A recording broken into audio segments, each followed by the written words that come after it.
Hello बच्चों। आज मैं आपको नेक्स्ट पार्ट यहाँ पे इलेक्ट्रोस्टैटिक्स का पढ़ाने जा रहा हूँ। तो चलिए, आप लोगों ने फिफ्थ आर्टिकल तक तो कर लिया था। सिक्स्थ आर्टिकल हमारा है यहाँ पे, जैसे कि आप स्क्रीन पे देख पा रहे हैं, vector form of Coulomb's law. ठीक है बच्चों। तो चलिए मैं यहाँ पे बताता हूँ आपको कि अगर आप इस फिगर पे नजर डालेंगे तो भाई हमारे पास जैसे हमने कोऑर्डिनेट एक्सिस ली हुई है, x axis and y axis. इसमें हमने दो चार्जेस लिए, एक +1 कूलम का चार्ज है, एक +2 कूलम का चार्ज है। इनके बीच में कुछ डिस्टेंस है हमारी। और r1 वेक्टर r2 वेक्टर यहाँ पे हमारे पोजीशन वेक्टर्स हैं। पोजीशन वेक्टर बेसिकली क्या होता है, एक ऐसा वेक्टर जो ओरिजिन से शुरू होता है और किसी भी एक पर्टिकुलर पॉइंट तक जाता है। तो r1 वेक्टर हमारा ए पॉइंट का पोजीशन वेक्टर हो गया है, and r2 vector position B का पोजीशन वेक्टर हो गया है। तो एक अगर हम देखते हैं vector from A to B, तो वो हो जाएगा हमारा r12 वेक्टर, क्योंकि पहले पॉइंट से जो वेक्टर शुरू होता है और दूसरे पॉइंट तक जाता है उसको हम r12 वेक्टर से यहाँ पर रिप्रेजेंट कर रहे हैं। नाउ बिकॉज दोनों चार्जेस हमारे यहाँ पे लाइक चार्जेस हैं, तो ये दोनों चार्ज एक दूसरे को क्या करेंगे, रिपेल करेंगे। तो हमने फोर्सेस भी यहाँ पे शो किए हुए हैं। एक तो फोर्स हो गया हमारा F12 और दूसरा फोर्स हो गया हमारा F21। F12 का सिग्निफिकेंस क्या होता है, इसको हम लोग बोल सकते हैं the force acting on the first charge due to the second charge. ठीक है। तो इस तरीके से ये डायग्राम आपको क्लियर हो गया है। तो चलिए अब हम लोग आगे यहाँ पे देखते हैं फ्रॉम फिगर।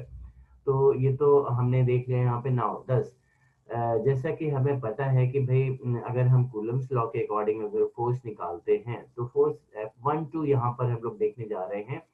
तो इसका जो वैल्यू हो जाएगा अकॉर्डिंग टू कूलम्स लॉ, वो क्या होगा, 1/4πε0 Q1 Q2 upon R21 vector का मोड का होल स्क्वायर, और R21 यूनिट वेक्टर से हमने यहाँ पर मल्टीप्लाई कर दिया। तो यहाँ बच्चों यूनिट वेक्टर हमने क्यों यहाँ पे मल्टीप्लाई किया है कि it is a vector which is in the direction of 2 to 1, और इसका मैग्नीट्यूड हमारा 1 है।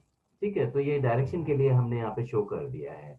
अब अल्टीमेटली क्या होता है कि किसी भी, जैसे कि हमें पता है कि भाई अगर हमें कोई वेक्टर फाइंड आउट करना होता है, अगर हमें, तो हम क्या करेंगे भाई, यूनिट वेक्टर को उसके मोड से मल्टीप्लाई कर देंगे। हमने वही यहाँ पे किया हुआ है। R21 वेक्टर जो यूनिट वेक्टर है उसको अगर उसके मोड से हम मल्टीप्लाई कर देते हैं तो हमें वेक्टर मिल जाएगा R21 वेक्टर। तो दैट्स वाई हमने यहाँ पे क्या किया है कि इस पर्टिकुलर इक्वेशन में हमने न्यूमरेटर में और डिनोमिनेटर में R21 मोड से मल्टीप्लाई कर दिया है, ऊपर और नीचे।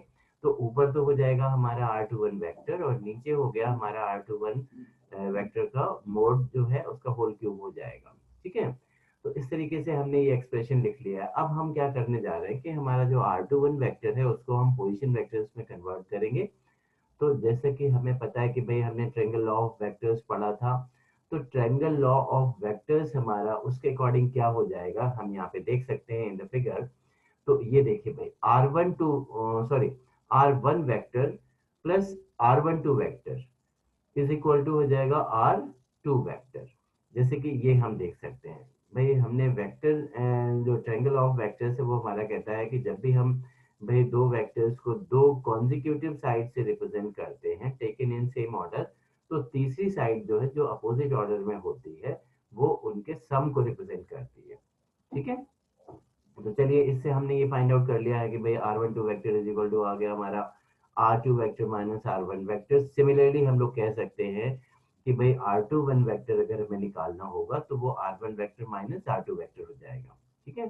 तो अल्टीमेटली हमने क्या किया, R21 वेक्टर को पोजीशन वेक्टर्स के टर्म्स में हमने रिप्लेस कर दिया है इस इक्वेशन में।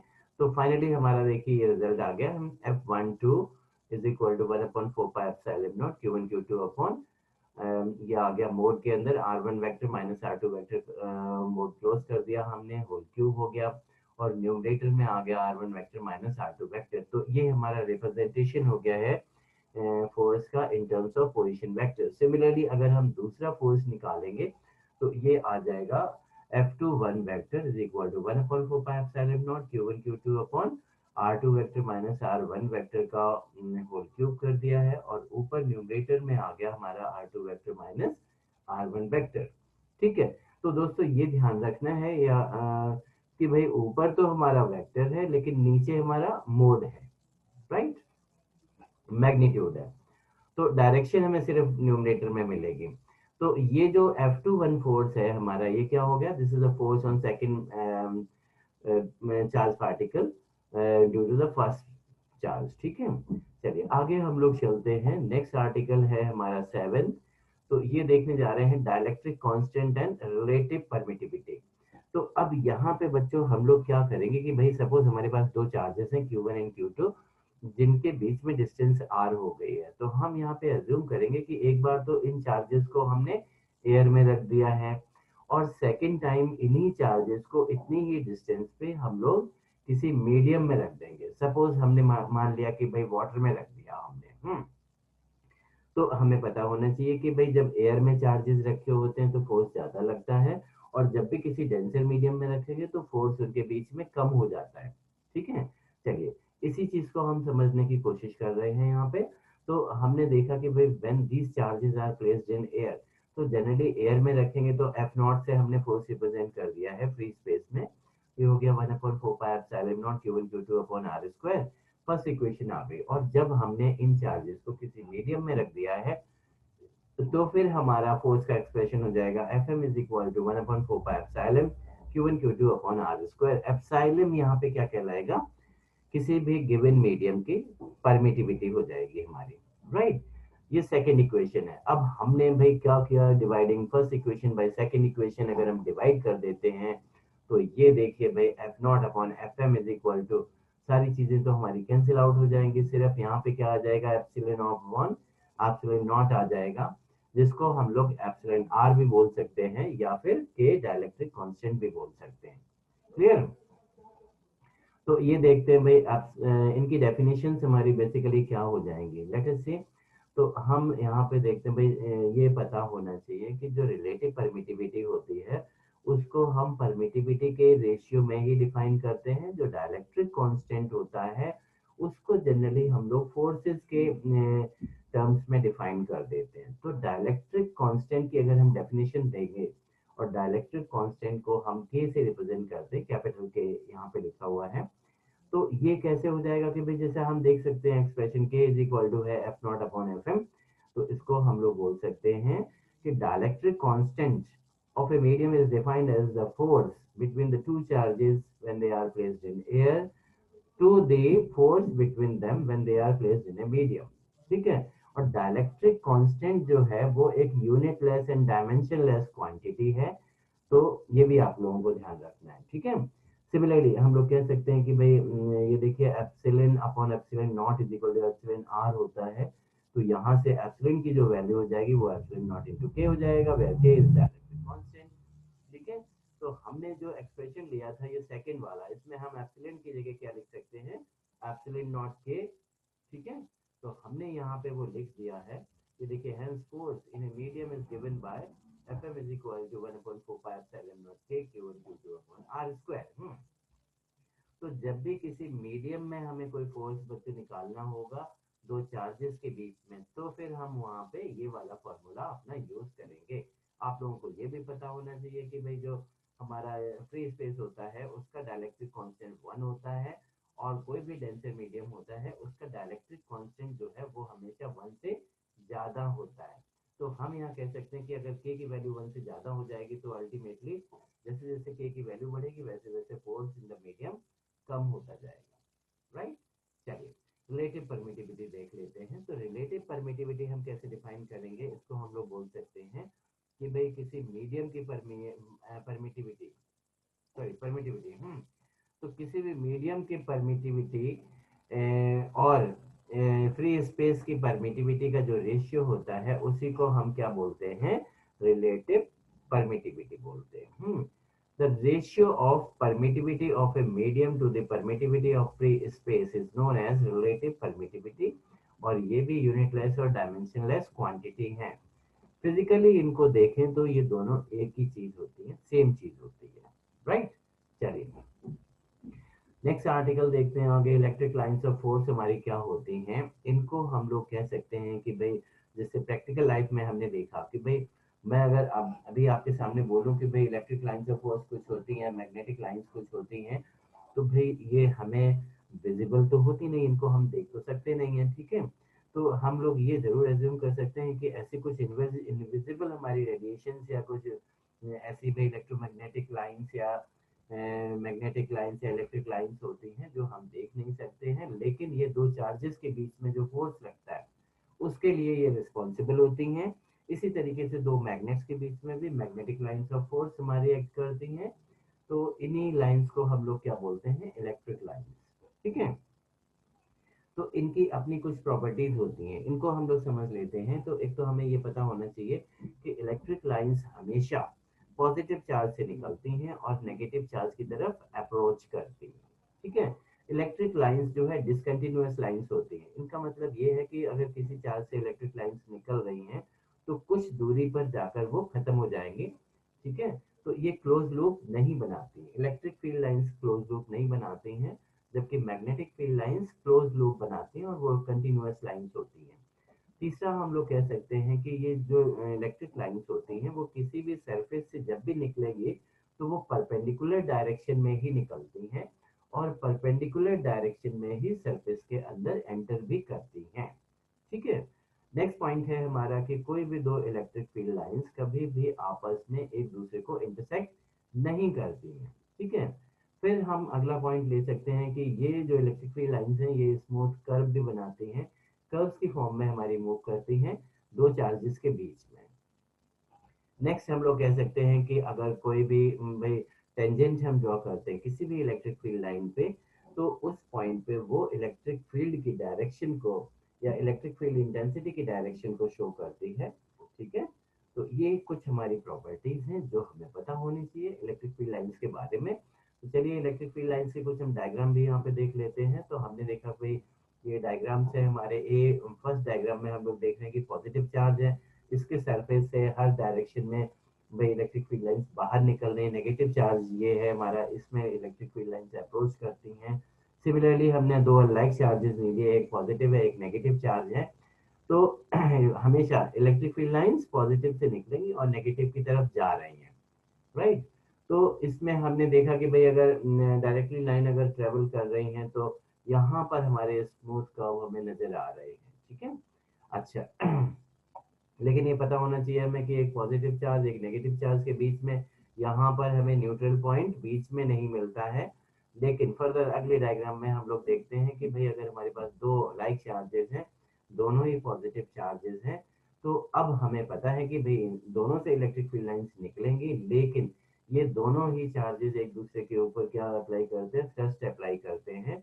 और इनके एग्जैक्टली बीच में अगर ये इनका मैग्नीट्यूड सेम है तो एग्जैक्टली बीच में एक ऐसा पॉइंट होता है जहां पर कोई भी फील्ड लाइन नहीं होगी, और अगर कोई भी टेस्ट चार्ज हम वहां रख देंगे तो उसके ऊपर फोर्स भी हमारा कितना लगेगा, जीरो, बिकॉज ये हमारा पॉइंट जो है वो नल पॉइंट कहलाता है या न्यूट्रल पॉइंट कहलाता है, ठीक है। अच्छा इसके आगे हम लोग चलते हैं। तो हमने देखा कि अगर हमारे पास एक बड़ा चार्ज है पॉजिटिव चार्ज, एक छोटा चार्ज है, तो अल्टीमेटली जो न्यूट्रल पॉइंट है वो हमारा छोटा चार्ज की तरफ शिफ्ट हो जाएगा। यानी उस पॉइंट पे अगर हम कोई टेस्ट चार्ज रखेंगे तो अगेन उसके ऊपर नेट फोर्स जीरो होगा। तो ये जो न्यूट्रल पॉइंट है ये हमेशा छोटे वाले चार्ज की तरफ शिफ्ट होगा। कारण ये है कि भाई बड़ा वाला चार्ज जो है वो दूर तक इन्फ्लुएंस कर सकता है, दूर तक फोर्स लगा सकता है। तो that is the only reason, right. इस केस में भी यहाँ पे लाइक चार्जेस हैं तो इलेक्ट्रिक फील्ड लाइंस एक दूसरे के ऊपर थ्रस्ट अप्लाई कर रही हैं। चलिए आगे हम लोग देखते हैं भाई नेक्स्ट आर्टिकल हमारा 9th है, electric field and electric field intensity. तो इनको हम लोग देखते हैं इलेक्ट्रिक फील्ड क्या होता है। तो बच्चों जैसे आपने ग्रेविटेशनल फील्ड के बारे में पढ़ा था, Newton's law of gravitation 11th class में, यहाँ पे हम लोग देखेंगे कि अगर हमारे पास कोई एक आइसोलेटेड चार्ज एक पॉइंट चार्ज होता है, प्लस क्यू हमने ले लिया डायग्राम में, तो इस पॉइंट चार्ज के चारों तरफ, क्योंकि इस चार्ज का इफेक्ट जो है कुछ स्पेस तक तो रहेगा, कुछ दूरी तक रहेगा। सपोज हमने मान लिया कि भाई 50 सेंटीमीटर तक रहता है या फिर 1 मीटर तक रहता है। तो हमने 1 मीटर का एक रेडियस, अगर हम लोग रेडियस का स्फीयर एक बनाते हैं तो हम लोग कह सकते हैं कि उस स्फीयर के अंदर इस चार्ज का इफेक्ट रहेगा। अगर कोई भी टेस्ट चार्ज उस स्फीयर के अंदर रखेंगे तो ये पॉजिटिव चार्ज उसको या तो अट्रैक्ट कर लेगा या रिपेल करेगा। बट अगर इसके फील्ड से बाहर, उस स्फीयर के बाहर कोई टेस्ट चार्ज रखते हैं, तो ये पॉजिटिव चार्ज उसके ऊपर कोई भी फोर्स अप्लाई नहीं करेगा। तो यही जो स्फेरिकल इमेजिनरी स्फेरिकल एक हमारा स्पेस हो गया है पॉइंट चार्ज के चारों तरफ, इसी को हम लोग क्या बोल देते हैं, इलेक्ट्रिक फील्ड बोल देते हैं। ठीक है, तो इलेक्ट्रिक फील्ड के डेफिनेशन मेरे ख्याल से आप लोगों को क्लियर हो गई है। तो हम लोग बोल सकते हैं कि भाई the space around a point charge in which when a test charge is placed then it does not it gets interacted by the main charge. ठीक है, चलिए आगे देखते हैं भाई।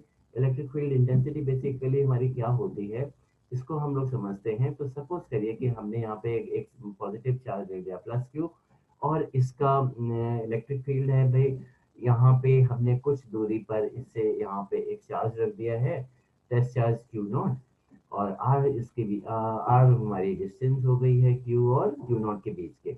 तो हम लोग जानते हैं कि भाई इलेक्ट्रिक फील्ड इंटेंसिटी बेसिकली हम कैसे रिप्रेजेंट करेंगे, ये होता है भाई E is equal to F upon Q naught. मतलब अगर इन दोनों के बीच में हम फोर्स निकाल लें और उस फोर्स को हम क्यू नॉट से डिवाइड कर दें, तो हमें क्या मिल जाएगा, force acting on unit charge. ठीक है, तो कोई भी चार्ज जो होता है वो किसी पॉइंट पर एक यूनिट चार्ज के ऊपर जो फोर्स अप्लाई करता है, उसी को हम लोग क्या बोल देते हैं, इलेक्ट्रिक फील्ड इंटेंसिटी। तो आप देख सकते हैं यहाँ पर कि भाई फोर्स हमारा आ गया है F is equal to 1/4 epsilon naught Q naught upon R square. इसको हमने क्यू नॉट से डिवाइड कर दिया, तो हमारा इलेक्ट्रिक फील्ड इंटेंसिटी का एक्सप्रेशन आ गया 1/4 epsilon naught Q upon R square.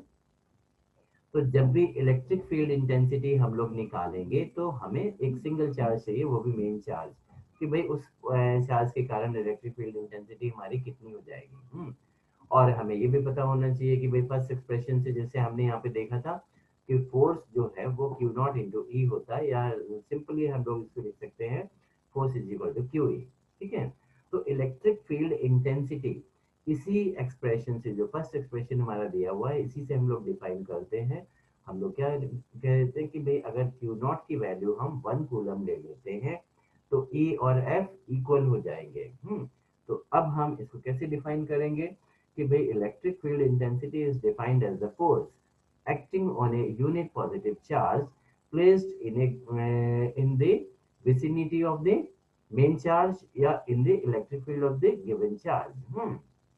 तो किसी भी इलेक्ट्रिक फील्ड में अगर एक यूनिट चार्ज रखा हुआ है तो उसके ऊपर मेन चार्ज जो फोर्स लगाता है उसी को हम इलेक्ट्रिक फील्ड इंटेंसिटी बोलते हैं। इलेक्ट्रिक फील्ड इंटेंसिटी हमारी वेक्टर क्वांटिटी होती है, राइट, और इसकी यूनिट होती है न्यूटन पर कूलम। ठीक है, तो ये आपको समझ में आ गया है। तो ये थी हमारी इलेक्ट्रिक फील्ड इंटेंसिटी की डेफिनेशन, बहुत ही इंपॉर्टेंट डेफिनेशन है। तो इसका आगे एप्लीकेशन भी हम लोग करेंगे। तो इस पार्ट में हम लोग देखते हैं कि भाई हमने यहाँ इलेक्ट्रिक फील्ड इंटेंसिटी तक अंडरस्टैंड कर लिया है, और बच्चों ये इसमें कुछ न्यूमेरिकल्स दिए हुए हैं यहाँ पर। ठीक है, तो इनको आप देख सकते हो, फॉलो कर सकते हो, और आप इनको सॉल्व भी कर सकते हो। ठीक है, तो मैं यहाँ पर आपको ये शो कर देता हूँ, तो आप एक एक करके इनको करने की कोशिश करिएगा। और इनमें से कोई न्यूमेरिकल नहीं आते हैं तो आप भी हमें सूचित कर सकते हैं, इन्फॉर्म कर सकते हैं, तो हम आपको करके बताएंगे। बाकी नेक्स्ट पार्ट जो है हमारा electric dipole and electric dipole moment, तो इसमें से हम लोग एक आर्टिकल कर लेते हैं फर्दर। उसके बाद के जो हमारे पार्ट्स हैं वो हम नेक्स्ट वीडियो में अपने करेंगे। तो चलिए मैं आपको बताता हूँ इलेक्ट्रिक डायपोल और डायपोल मोमेंट, इसके बारे में जरा थोड़ा सा डिस्कस कर लिया जाए। तो बेसिकली इलेक्ट्रिक डायपोल हमारा क्या होता है, हम लोग कह सकते हैं कि अगर हमारे पास में दो इक्वल एंड अपोजिट चार्जेस हैं और उनको हमने स्मॉल डिस्टेंस से सेपरेट कर रखा है, जैसे फिगर में देख रहे हैं 2a, तो 2a हमारा यहाँ पे क्या कहलाता है, डायपोल लेंथ कहलाता है। ठीक है, तो इसी ग्रुप को ऐसे कोई भी दो चार्जेस जो इक्वल एंड अपोजिट जिनका मैग्नीट्यूड है और जो कुछ स्मॉल डिस्टेंस से सेपरेटेड होते हैं, इसी को हम इलेक्ट्रिक डायपोल बोलते हैं। इसका एग्जाम्पल के तौर पे हम समझ सकते हैं कि भाई जैसे HCl मॉलिक्यूल होता है, हाइड्रोजन क्लोराइड मॉलिक्यूल, तो हाइड्रोजन एक इलेक्ट्रोपॉजिटिव एलिमेंट है और क्लोरीन हमारे इलेक्ट्रोनेगेटिव एलिमेंट है। ये क्या करते हैं, ये एक एक इलेक्ट्रॉन अपना शेयर करते हैं, जिससे कि इनके आउटर जो हमारा ऑर्बिट्स हैं वो कंप्लीट हो जाते हैं। और लेकिन जो शेयर्ड पेयर ऑफ इलेक्ट्रॉन है ये क्लोरीन की तरफ शिफ्ट हो जाता है। ठीक है, तो ये वही केस हो गया कि जैसे एक स्प्रिंग को अगर हम लोग खींचते हैं तो स्प्रिंग भी वापस एक फोर्स लगाती है, रेस्टोरिंग फोर्स, अपनी ओरिजिनल पोजीशन पे आने की कोशिश करती है। तो भाई चार्जेस जो इलेक्ट्रॉन पेयर है हमारा, उसको वैसे तो सेंटर में रहना चाहिए था। लेकिन वो जब क्लोरीन की तरफ शिफ्ट हो जाता है तो इक्विलिब्रियम में आने के लिए उसके ऊपर एक हाइड्रोजन की तरफ एक फोर्स एक्ट करता है। ठीक है, जो हमारा डाइपोल मोमेंट की डायरेक्शन को शो करता है। तो डाइपोल मोमेंट हम लोग जो अभी देखने जा रहे हैं, इसकी डायरेक्शन आपको पता होनी चाहिए, वो हमेशा नेगेटिव टू पॉजिटिव चार्ज की तरफ होता है। और डाइपोल मोमेंट क्या होता है कि भाई कोई भी इनमें से एक चार्ज ले लिया, उसका मैग्नीट्यूड और डाइपोल लेंथ का जो प्रोडक्ट होता है, तो हम कह सकते हैं the product of magnitude of one of the charge and the dipole length is known as dipole moment. इसको हम स्मॉल p से रिप्रेजेंट कर देते हैं, p is equal to q into 2a होता है। ठीक है, ये डाइपोल मोमेंट हमारी एक वेक्टर क्वांटिटी होती है और इसकी डायरेक्शन हमेशा नेगेटिव चार्ज से पॉजिटिव चार्ज की तरफ होती है। ठीक है बच्चों, तो इस तरीके से हमने देखा कि भाई ये हो गया हमारा डाइपोल मोमेंट। डाइपोल मोमेंट की यूनिट जो है कूलम इनटू मीटर हो जाएगी। क्लियर है? तो इसके साथ ही हमने देखा कि भाई डाइपोल और डाइपोल मोमेंट हमारा क्लियर हो गया है। और फर्दर अब हम जो अपना नेक्स्ट पार्ट है, ठीक है, तो वो हम नेक्स्ट वीडियो में करेंगे। तो आज हम लोग अपनी ये जो वीडियो है इसको यहीं तक क्लोज करेंगे। तो इसके साथ ही आप लोगों से रिक्वेस्ट है, आप हमारे चैनल को सब्सक्राइब करें और बेल आइकन भी दबा दें, ताकि जो भी फर्दर हम वीडियो अपने अपलोड करेंगे वो आप तक पहुंच सके टाइमली। और सभी बच्चे इन वीडियोस को फॉलो कर सकते हैं, ताकि आपके कोर्सेज जो हैं 11th और 12th का कोर्स जो है वो कंप्लीट हो। ये मैं जैसे कि आपको प्रीवियस वीडियो में अपना इन्फॉर्म कर चुका हूँ। चलिए, थैंक्स वेरी मच, और मिलते हैं आपसे फिर नेक्स्ट वीडियो में।